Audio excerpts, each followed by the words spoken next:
लग रहा था कि मैच पूरी तरह गुजरात की मुट्ठी में है, तब स्मरण रामचंद्रन और दुनिया के सबसे विनाशकारी व खतरनाक बल्लेबाजों में शुमार हेनरिक क्लासेन ने क्रीज पर कदम रखा। इन दोनों ने मिलकर मलबे में तब्दील हो चुकी पारी को संभालने और उसे धीरे धीरे बाहर निकालने का कठिन प्रयास शुरू किया। क्लासेन ने रबाडा की एक तेज लेंथ गेंद को बड़ी ही खूबसूरती से कवर्स के बीच से पंच करते हुए एक शानदार चौका जड़ा। इस एक शॉट ने न केवल उनके आत्मविश्वास को बढ़ाया बल्कि सनराइजर्स के खेमे को ये संदेश दिया कि वे हार मानने वालों में से नहीं हैं। लेकिन गुजरात टाइटंस के गेंदबाज और उनके कप्तान शुभमन गिल आज किसी भी तरह की ढील या रहम देने के मूड में बिल्कुल नहीं थे। छठे ओवर में रबाडा ने एक बार फिर अपना कहर बरपाना शुरू किया। उन्होंने एक बेहद कसी हुई लाइन और लेंथ पर गेंद डाली जिसे स्मरण रामचंद्रन ने ड्राइव करने की कोशिश की, लेकिन गेंद की गति ने उन्हें चकमा दिया और गेंद बल्ले के ऊपरी हिस्से पर लगकर सीधे मिड की ओर हवा में तैरने लगी। कप्तान शुभमन गिल ने अपनी फील्डिंग का जलवा दिखाते हुए चीते जैसी फुर्ती के साथ सामने की ओर गोता लगाया और एक बेहद शानदार सा कैच लपक कर हैदराबाद को चौथा और संभवतः सबसे निर्णायक झटका दे दिया। पावर प्ले खत्म होने से पहले ही सनराइज हैदराबाद की आधी बैटिंग पूरी तरह लड़खड़ा चुकी थी।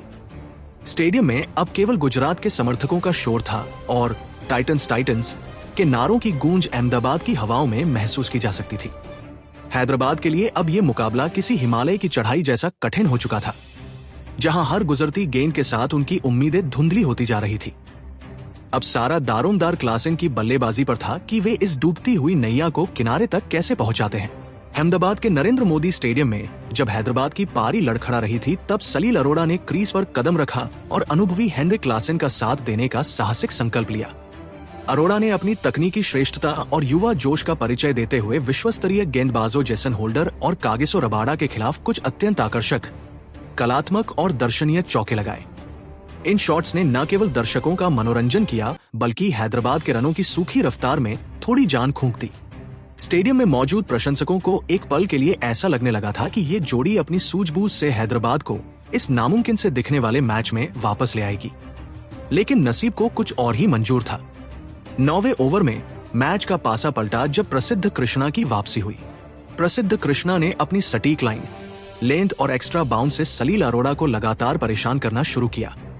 प्रसिद्ध ने अपनी योजना के तहत एक बाहर निकलती हुई गेंद आउट स्विंगर डाली, जिस पर अरोड़ा ड्राइव खेलने के लालच से खुद को रोक नहीं पाए। गेंद ने बल्ले का मोटा बाहरी किनारा लिया और विकेटों के पीछे तैनात जोस बटलर ने चीते जैसी फुर्ती दिखाते हुए एक और सटीक कैच लपका। सलील अरोड़ा की 16 रनों की वो छोटी लेकिन संघर्षपूर्ण पारी समाप्त हो गई। इस विकेट के गिरते ही हैदराबाद की टीम पूरी तरह बैकफुट पर आ गई और जीत की राह उनके लिए किसी धुंधले सपने जैसी होती जा रही थी। अहमदाबाद के खचाखच भरे नरेंद्र मोदी स्टेडियम में जैसे जैसे रात गहराती जा रही थी, सनराइजर्स हैदराबाद की मुश्किलें भी उतनी ही गहरी होती जा रही थी। अब हैदराबाद की सारी उम्मीदें और करोड़ों प्रशंसकों की बेताब निगाहें केवल एक ही नाम पर टिकी थी। वो नाम था हेनरिक क्लासेन। क्लासेन अपनी विस्फोटक बल्लेबाजी के लिए पूरी दुनिया में विख्यात है और उनसे एक बार फिर किसी चमत्कार की उम्मीद की जा रही थी। लेकिन 11वें ओवर में अनुभवी जेसन होल्डर ने वो घातक और निर्णायक प्रहार किया जिसने हैदराबाद की रहीसी कमर भी पूरी तरह से तोड़ दी। होल्डर ने अपनी लंबाई का फायदा उठाते हुए एक सटीक शॉर्ट पिच गेंद फेंकी। क्लासेन ने इस पर अपना ट्रेडमार्क पुल शॉट खेलने का आक्रामक प्रयास किया, लेकिन पिच की धीमी प्रकृति के कारण गेंद उम्मीद के मुताबिक बल्ले के बीचों बीच यानी स्वीट स्पॉट पर नहीं आई। गेंद बल्ले का ऊपरी हिस्सा लेकर हवा में काफी ऊंची उठ गई। विकेट कीपर जोस बटलर ने चीते जैसी फुर्ती दिखाई और हवा में लहराती गेंद की ओर एक शानदार डाइविंग कैच लपककर क्लासेन की पारी का अंत कर दिया। इस विकेट के गिरते ही पूरे स्टेडियम में सन्नाटा सा छा गया, क्योंकि हैदराबाद का सबसे बड़ा योद्धा अब मैदान छोड़ चुका था। जेसन होल्डर का कहर यही नहीं रुका। उन्होंने इसी ओवर में अपनी रणनीतिक चतुराई का एक और अद्भुत प्रदर्शन किया। अगली कुछ गेंदों के भीतर ही उन्होंने नीतीश रेड्डी को अपने जाल में फंसा लिया। होल्डर की एक कटर गेंद पर रेड्डी गच्चा खा गए और शॉट खेलने के प्रयास में गेंद को सीधा वाशिंगटन सुंदर के हाथों में खेल बैठे। सुंदर ने बिना किसी गलती के एक सुरक्षित कैच लपका और रेड्डी को पवेलियन की राह दिखा दी। एक ही ओवर के भीतर 2 बड़े विकेट गिरते ही हैदराबाद का खेमा और उनके प्रशंसक पूरी तरह से हताश और निराश नजर आने लगे। ऐसा लग रहा था कि मैच अब केवल एक औपचारिकता मात्र रह गया है। संकट के इन गहरे और काले बादलों के बीच हैदराबाद के कप्तान और जुझारू खिलाड़ी पैट कमिंस ने खुद मोर्चा संभालने का फैसला किया। कमिंस ने मैदान पर आते ही किसी भी तरह के रक्षात्मक खेल के बजाय सीधे हमलावर रुख अपनाया। उन्होंने प्रसिद्ध कृष्णा के खिलाफ एक ही ओवर में अपना दमखम दिखाया कि विपक्षी गेंदबाज भी दंग रह गए। कमिंस ने कृष्णा की गेंदों पर 2 गगनचुंबी छक्के और एक कड़क चौका जड़कर स्टेडियम में मौजूद दर्शकों का भरपूर मनोरंजन किया। उनकी इस आतिशी बल्लेबाजी ने न केवल रनों की रफ्तार बढ़ाई बल्कि हैदराबाद के स्कोर को 80 रनों के पार पहुंचा दिया।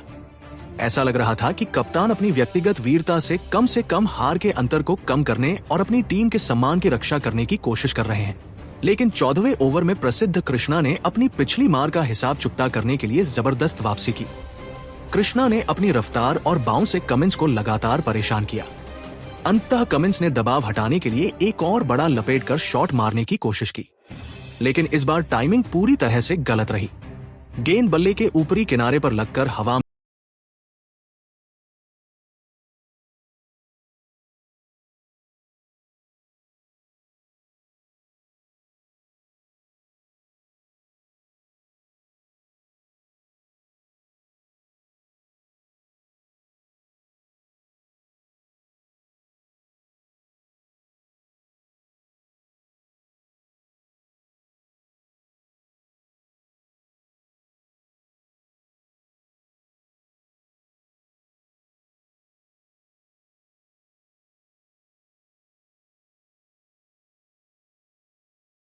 बाद की पूरी पारी मात्र 86 रनों पर सिमट गई।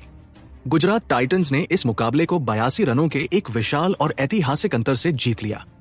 गुजरात की जीत के हीरो रहे कागिसो रबाडा और जेसन होल्डर, जिन्होंने 3-3 विकेट झटके, जबकि प्रसिद्ध कृष्णा ने 2 महत्वपूर्ण सफलताएं प्राप्त की। ये मुकाबला गुजरात की अनुशासित गेंदबाजी और उनकी रणनीतिक श्रेष्ठता का एक आदर्श उदाहरण बना, जिसने हैदराबाद के मजबूत बल्लेबाज